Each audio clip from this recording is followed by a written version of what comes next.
Hello everyone, welcome back to my channel. आज मैं फिर हाजिर हो गई हूँ आपके लिए ढेर सारी किचन टिप्स लेकर। आज की हमारी टिप्स बहुत ज़्यादा खास होने वाली हैं, तो वीडियो को फुल वॉच कीजिएगा। कोई ना कोई टिप तो आपको 100% पसंद आएगी, जो आपको बहुत ज़्यादा हेल्प भी करेगी।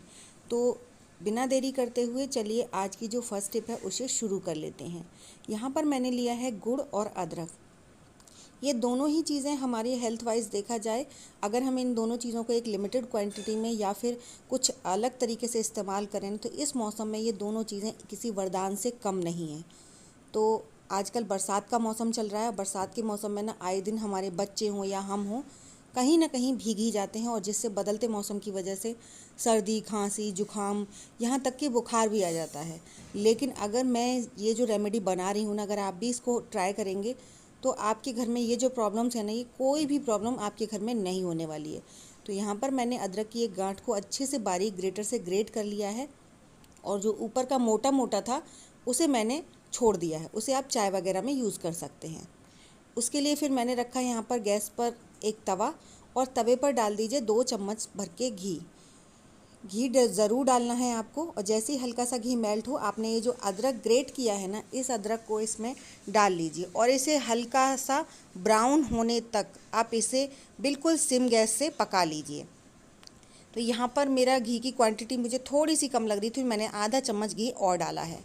अब ये जो चीज़ है ना, ऐसा नहीं है कि आप डायबिटीज़ वाले हैं तो नहीं खा सकते। गुड़ 2 तरह के होते हैं, एक काला एक सफ़ेद। तो अगर काला वाला मिल जाता है तो वो ज़्यादा बेस्ट है, क्योंकि जो सफ़ेद वाला होता है ना, उसमें आजकल चीनी आ रही है, और जो ब्लैक वाला होता है उसमें चीनी नहीं होती है। तो इसीलिए मैंने बोला इसे डायबिटीज़ वाले पेशेंट भी ले सकते हैं, और इसका कोई भी साइड इफ़ेक्ट नहीं है। छोटे बच्चे, मतलब 2 साल से ऊपर के बच्चों को भी आप दे सकते हैं, कोई परेशानी नहीं है।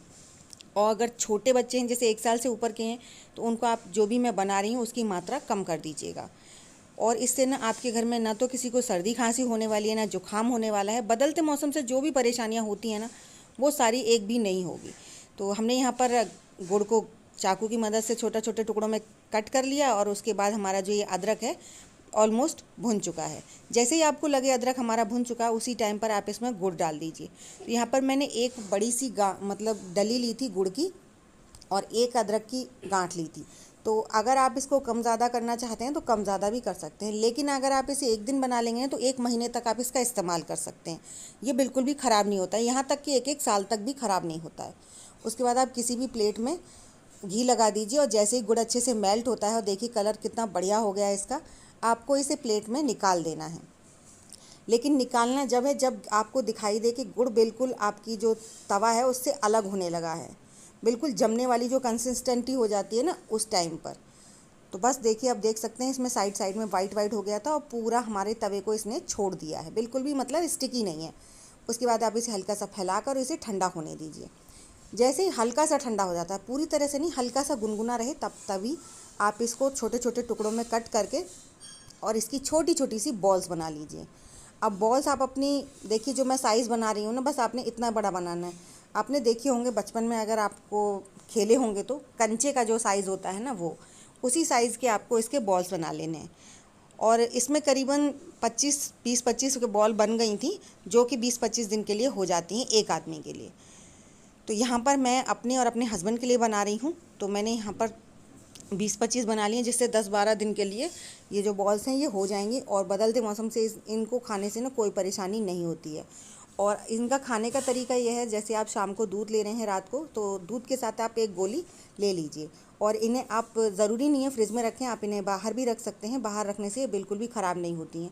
आप किसी भी डब्बे में भरकर इन्हें रख लीजिए, स्टील के में या फिर एयर टाइट कंटेनर में, और इन्हें आप रख दीजिए। जब भी आप रात को दूध पी रहे हैं, या फिर अगर आप दूध नहीं भी पीते हैं, तो बस इसे एज इट इज़ मुँह में डाल लीजिए। बहुत ही टेस्टी बनती है ये, खाने में भी बहुत टेस्टी लगती है, जो कि और आपको छोटी मोटी परेशानियों से भी दूर रखेगा। तो आई होप आपको मेरी ये टिप ज़रूर पसंद आई होगी। पसंद आई हो तो प्लीज़ फैमिली फ्रेंड्स में ज़रूर शेयर कीजिएगा। तो चलिए बढ़ते हैं नेक्स्ट टिप की तरफ।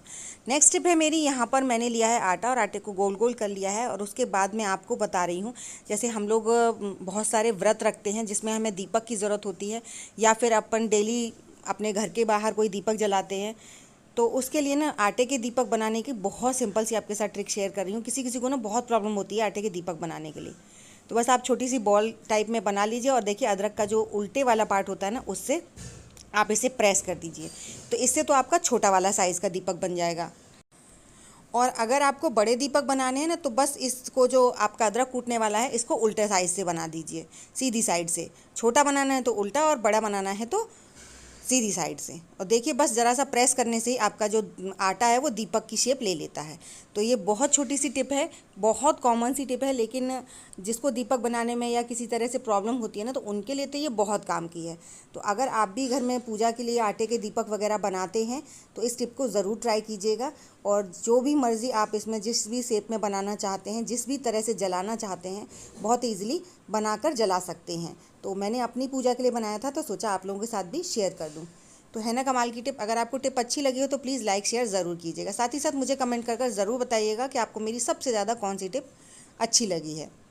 तो चलिए बढ़ते हैं नेक्स्ट टिप की तरफ। नेक्स्ट टिप है मेरी डिटर्जेंट पाउडर को लेकर। इन दिनों में ना हम लोग जब डब्बे में डिटर्जेंट पाउडर वगैरह रखते हैं तो बहुत ज़्यादा सील जाता है।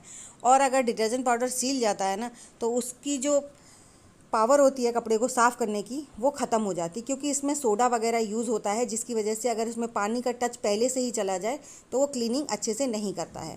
फिर हम चाहे कितना भी महंगा वाला डिटर्जेंट पाउडर क्यों ना यूज़ कर लें। तो बरसात के मौसम में ना आप सिर्फ बॉटल का एक छोटा सा पार्ट कट कीजिए और जिस भी पैकेट में आपका सर्फ है उसी में उसको रहने दीजिए और उसमें ऊपर से एक पतली सी रबड़ लगा दीजिए जहाँ पर आपने बॉटल लगाई है, या फिर टेप लगा दीजिए। तो मैं यहाँ पर टेपिंग कर रही हूँ, जिससे ना ये एकदम एयर टाइट रहेगा और हमारा जो डिटर्जेंट पाउडर है वो बिल्कुल भी नहीं सीलेगा और इसको यूज़ करना भी बहुत आसान हो जाता है। क्योंकि हर घर में एक तो कंटेनर वगैरह नहीं होते हैं, और जिनके घर में होते भी हैं तो ये सीलन की प्रॉब्लम इन दिनों में हर घर में होती है। ऐसा कोई घर नहीं है जहाँ पर सीलन की प्रॉब्लम ना हो। तो ये छोटी सी टिप है, बहुत काम की है, आप भी ट्राई ज़रूर कीजिएगा। चलिए बढ़ते हैं नेक्स्ट टिप की तरफ। नेक्स्ट टिप है मेरी, हम लोग जब भी खीर वगैरह बनाते हैं या फिर हम मतलब दूध की या मेवा की जो भी कोई चीज़ बनाते हैं तो हम उसमें ड्राई फ्रूट्स तो ज़रूर डालते हैं। अच्छा, ड्राई फ्रूट्स सभी डाल देते हैं कट करके, लेकिन जब बादाम कट करने वाली बात आती है ना, तो उस टाइम पर हमें छोटी सी मिस्टेक कर देते हैं। हम क्या करते हैं, बादाम को लेते हैं और ऐसे ही कट कर देते हैं, जिससे क्या होता है जब हम इसमें ड्राई फ्रूट्स डाल देते हैं उसके बाद आपने देखा होगा कि जो ड्राई फ्रूट्स के बादाम के जो छिलके होते हैं ना, वो ऊपर आ जाते हैं खीर में, जिससे वो खाने में बिल्कुल भी अच्छे नहीं लगते और कई बार तो हमारे गले में भी चिपक जाते हैं। तो जब भी आप बादाम वगैरह डालें तो उन्हें पहले ना 10-15 मिनट के लिए हल्के से गुनगुने पानी में सोक कर दीजिए, जिससे इनका जो छिलका है वो बहुत सॉफ्ट हो जाएगा। और छिलके उतार कर उसके बाद ही आप इसमें अपने जो भी आपने ड्राई फ्रूट्स डाले हैं उसके साथ बादाम को कट कीजिए, क्योंकि जो बादाम का छिलका होता है ना, ये बहुत ज़्यादा मोटा होता है और हमारी सेहत के लिए भी बिल्कुल अच्छा नहीं होता है। तो जब भी आपको ड्राई फ्रूट्स डालने हो, बादाम डालने हो खीर वगैरह में स्पेशली, तो उसमें से ना छिलका उतार कर ही डालिए, जो कि बहुत सिंपल सी ट्रिक है। आप 10-5 मिनट के लिए ना डिप कर दीजिए, बहुत इजीली इनका छिलका निकल जाता है। तो चलिए बढ़ते हैं नेक्स्ट टिप की तरफ। नेक्स्ट जो मेरी टिप है इस तरह हमारे स्विच बोर्ड्स को लेकर है। सबके घर में डिफरेंट डिफरेंट स्टाइल के स्विच बोर्ड्स होते हैं, लेकिन जो चटकनी होती है ना वो सबके यहाँ सेम होती हैं। तो उनको पहचानना बहुत ज़्यादा मुश्किल हो जाता है कि कौन सी स्विच बोर्ड की चटकनी कौन सी है। तो आप देखिए, जो प्लग वाला होता है उसका तो पता होता है कि ये इसके पास वाली है, लेकिन जो फैंस होते हैं, लाइट होती हैं, एक एक रूम में, मेरे रूम में 3 फ़ैन लगे हुए हैं, जिसमें 2 में रेगुलेटर है, एक जो है वो बिना रेगुलेटर का है, लेकिन पता ही नहीं चलता कौन सी साइड का कौन सी चटकनी का फ़ैन है। तो उन सब की प्रॉब्लम्स ये हम सबके घर में होती है। किसी को लाइट की होती है, हम बच्चों को बोल देते हैं तो वो एक की जगह सारी लाइट्स ऑन कर देते हैं या फिर सारे फैंस ऑन कर देते हैं। तो उनकी एक सोल्यूशन है कि आप ले लीजिए 2 कलर के nail paints, different different colour के नेल पेंट लीजिए, ठीक है। तो जो फ़ैन वाले हैं उन पे आप लगा दीजिए ग्रीन कलर, क्योंकि जो ग्रीन कलर होता है वो हमारी आंखों को सुकून देता है। तो फ़ैन भी हमको गर्मियों में सुकून देता है। तो आप ना ग्रीन कलर की जो नेल पेंट है उससे आप अपने फैंस पर, जो फैंस की चटकनी है उन पर निशान लगा दीजिए। अब जैसे मेरे लेफ़्ट, राइट और मिडिल 3 फैंस लगे हुए हैं, लेकिन जो स्विच है ना वो मतलब उल्टा हो जाता है स्विच बोर्ड, तो उसमें हमें पहचान में नहीं आता है। तो जैसे हमारा जो राइट है ना वो हमारे स्विच बोर्ड का लेफ़्ट है, और जो हमारा लेफ़्ट है वो स्विच बोर्ड का राइट है। तो बच्चों से अगर हम बोलते हैं ना तो लेफ़्ट जला दो या राइट जला दो, तो वो उल्टा ही हमेशा चलाते हैं और कभी कभी तो हम भी भूल जाते हैं। तो इसीलिए मैंने यहाँ पर लिख दिया है कि कौन सा हमारा लेफ़्ट फ़ैन है और कौन सा राइट है, और बीच वाले में तो लिखने की ज़रूरत ही नहीं है, फिर तो वो मिडिल रह ही जाएगा। इसीलिए तो मैंने यहाँ फैंस वाले स्विच पे लिख दिया है। और लाइट के लिए हम कैसे पहचानें, हमारे रूम में करीबन 4-5 लाइट लगी हुई हैं, लेकिन जो कॉमन लाइट हैं वो 2 होती हैं। तो एक तो बच्चों की स्टडी टेबल वाली साइड और दूसरी जो हमारे रूम की लाइट होती है वो, तो उन पे भी मैं डिफरेंट कलर से लिखूंगी। इससे ना आपकी जो डेली लाइफ में जो प्रॉब्लम होने वाली है वो बहुत इजी हो जाती है। तो ये छोटी सी टिप है लेकिन बहुत काम की है, आप भी ट्राई ज़रूर कीजिएगा, क्योंकि इससे ना जब हम एक साथ सारी लाइट्स ऑन कर देते हैं, सारे फैंस ऑन कर देते हैं, तो हमारी ना लाइट एक साथ बहुत ज़्यादा स्पीड से कंज्यूम होती है, जिससे हमारी लाइट का बिल भी ज़्यादा आता है। तो इस तरह से अगर आप इस टिप को ट्राई करेंगे ना, तो आपकी जिसकी भी ज़रूरत है आप सिर्फ उसी को ऑन करेंगे और आपकी जो लाइट है एक साथ मतलब बहुत तेज़ी से नहीं खिंचेगी, जिसकी वजह से आपका बिल भी ज़्यादा नहीं आएगा। तो आई होप छोटा सा आइडिया है आपको ये भी पसंद आया होगा। पसंद आया हो तो प्लीज़ फैमिली फ्रेंड्स में ज़रूर शेयर कीजिएगा। साथ ही साथ मुझे कमेंट कर ज़रूर बताइएगा कि आपको मेरा सबसे ज़्यादा कौन सा आइडिया पसंद आया है।